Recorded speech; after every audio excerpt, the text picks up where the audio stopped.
جب کوئی عالم دین حق بیان کرنے لگے تو مولوی جب دیکھتے ہیں کہ ہمارے پیر کے مرید کم ہو رہے ہیں تو ہمارے جناب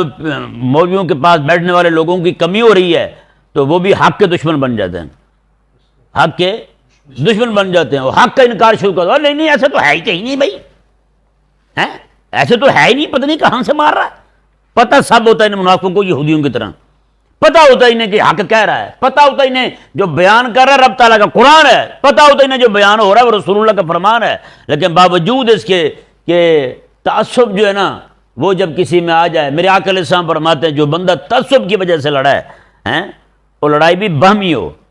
اپنی باہمی معاملات میں لڑائی اور تعصب کی وجہ سے لڑا ہے اور مر گیا، حضور فرماتے ہیں وہ جاہلیت کی موت مرا ہے۔ اور جو بندہ تعصب کی وجہ سے انسان کا نہیں رب کے دین کے نقصان کرنے لگے، رب تعالیٰ کے دین کے دشمن بن جائے تعصب کی وجہ سے، تعصب ذاتی ہے، دشمنی رب تعالیٰ کے دین پر نکالے، تو بتائیں اس سے بڑا بے دین کون ہوگا؟